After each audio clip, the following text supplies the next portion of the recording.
तालियों से स्वागत करें आज के हमारे मुख्य वक्ता शिव मोदी जी। यहाँ जाए, आपके लिए लेकर खड़ा हूं।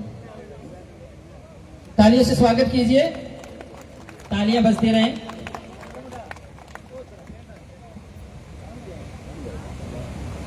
बहुत बहुत शुक्रिया मंच। आप सभी को मेरा सादर जय भीम, नमो बुद्धाय। प्रबुद्ध और बहुत ही गणमान्य लोगों से सजे हुए मंच को मैं अपना प्रणाम, अपना जय भीम भेजता हूं और बिना किसी औपचारिकता के अपनी बात शुरू करता हूं। मैं उम्मीद करता हूं कि मैं जो बात आपके सामने रख रहा हूं उस बात में मेरा हिस्सा नहीं है। वो बात महापुरुषों की और बाबा साहेब अम्बेडकर की बात है। मैं आप तक भेजने की कोशिश कर रहा हूं। आप हम सब मिलकर के उस पर चिंतन करें, उस पर अमल करें और उसी चिंतन, उस पूरी परंपरा का ये परिणाम है कि 2004 में इसी बिहार में मैं इसी जयंती में था जब मैं 10वीं में था और मेरे सामने बामुश्किल 50 लोग थे।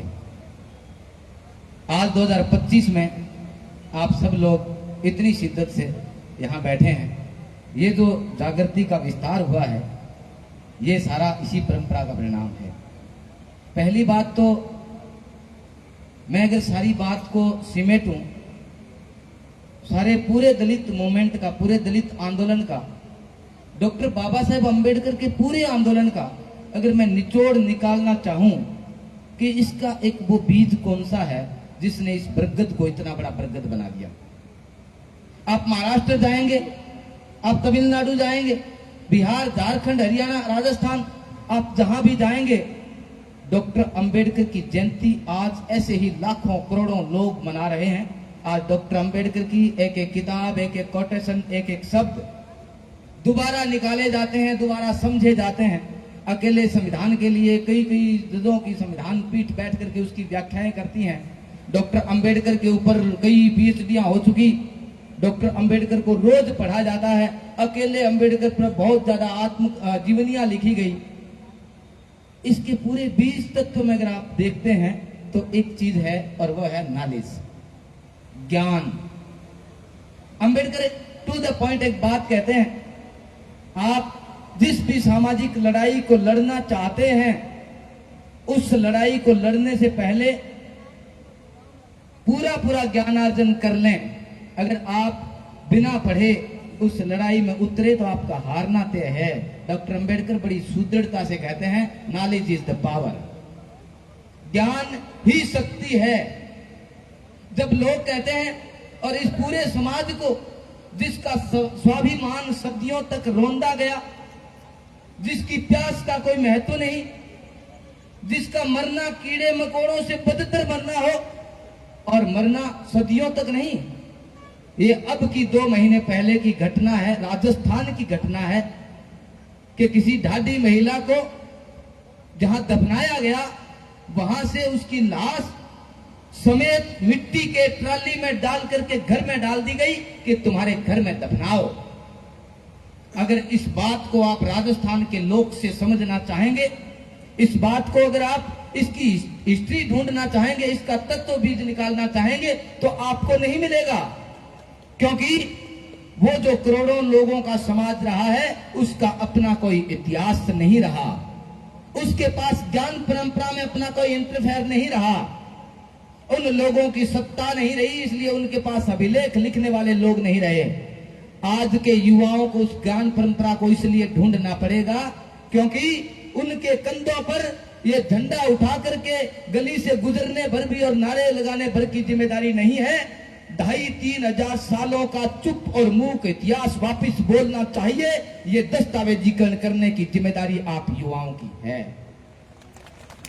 अगर आप चाहेंगे कि आप उसका दस्तावेजीकरण करें, आप 500 साल पहले के इसके इतिहास को कैसे लिखेंगे? क्या तरीका है, तब आपको अपने समाज की रूट्स में, उनकी जड़ों में वापस जाना पड़ेगा। आपको किसी बुजुर्ग औरत के पास बैठना पड़ेगा जो आपको चश्मा ओढ़न गा के सुनाए, जो गा के सुनाए, जिसको किसी भी इतिहासकार ने नहीं लिखा, जिसको किसी दरबारी कवि ने नहीं गाया। एक तालाब खोदती हुई उसकी पाल पर सुंदर दलित महिला, जिस पर एक राजा रीझ गया और अंततः उसकी कीमत उसको पूरे खानदान को उखाड़ करके उजाड़ करके देनी पड़ी। अगर आप उसका इतिहास लिखना चाहेंगे तो आपको अपने समाज की बुजुर्ग महिला को कहना पड़ेगा कि चश्मा ओढ़न सुनाओ और उसको लिखना पड़ेगा। ये जो ट्रैक्टर ट्राली की घटना मैंने बताई, आपको उसको लिखना पड़ेगा। अगर आप पूरे भारत में आज तक के सबसे बड़े जन आंदोलन की बात करेंगे तो 2018 का 2 अप्रैल था। लेकिन अगर आप ये देखेंगे कि आज से 20 साल बाद आप देखेंगे 2 अप्रैल क्या था, आपको 5 पेज लिखे हुए नहीं मिलेंगे। आपको डॉक्टर अंबेडकर की ज्ञान परंपरा में उतरना पड़ेगा।